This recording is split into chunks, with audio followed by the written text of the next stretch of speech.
পরিণত হয়েছে। বাংলাদেশের মানুষের হৃদয়ে আওয়ামী লীগের কোন স্থান নাই।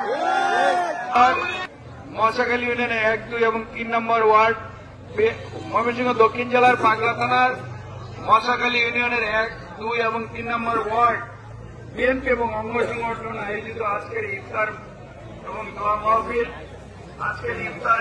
মাহফিল, যারা উপস্থিত হয়েছেন সবাইকে আমি আমার অন্তরের অন্তঃস্থল থেকে আন্তরিক ধন্যবাদ এবং কৃতজ্ঞতা জানাচ্ছি। কেউ তো বলতো যে বিএনপি নির্বাচনে যায় নাই 14 সালে, বিএনপি নির্বাচনে যায় দেখুক যে ভোট কিরকম হয়। তো আমরা 2018 সালে ভোটে গেলাম, দল থেকে আমাকেও মনোনয়ন দিয়েছিল। সৎ এবং আদর্শিক নেতা ছিলেন। এই দেশের মানুষকে জিয়াউর রহমান কি লোক দেখানো ছিলেন?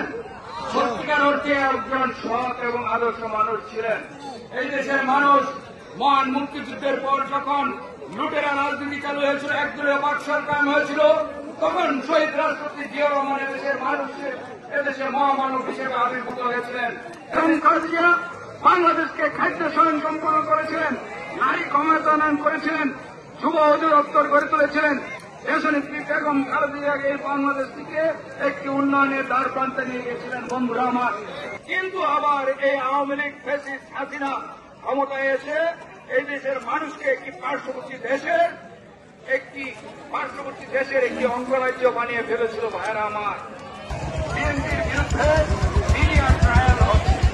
বিএনপির নামে পত্র পত্রিকায়, টিভিতে বিভিন্ন মিথ্যা গুজব, বিএনপির যারা জনপ্রিয় নেতা তাদের নামে বিভিন্ন রকম নানা গুজব এবং আশেপাশে বিভিন্ন মিথ্যা অপপ্রচার চালাচ্ছে। ভাইয়েরা আমার, বিএনপির নেতাকর্মীদের উদ্দেশ্যে বলেছেন, দয়া করে আপনারা এমন কোন কাজ করবেন না যাতে করে আমাদের দলটা এদেশের মানুষ অপছন্দ করে, এমন কোন কাজ করবেন না।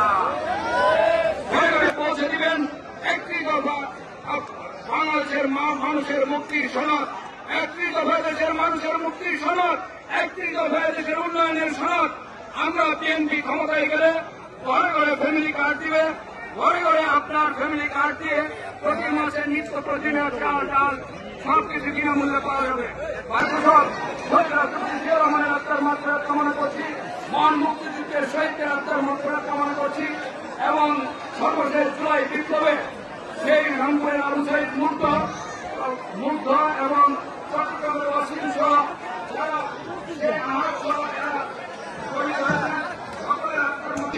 এবং সর্বশেষ আমাদের কবির পাগলা থানার কবিরের আত্মার মাগফিরাত কামনা করছি। আপনাদের সকলকে ধন্যবাদ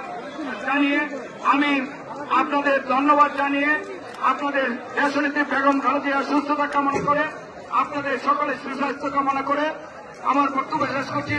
দেশনেত্রী বেগম খালেদা জিয়া জিন্দাবাদ, জিন্দাবাদ। আমাদের নেতা তারেক রহমান জিন্দাবাদ। শহীদ রাষ্ট্রপতি জিয়াউর রহমান অমর হোক। মশাখালী ইউনিয়ন বিএনপি এবং অঙ্গ সংগঠন জিন্দাবাদ। আপনাদের সকলকে ধন্যবাদ।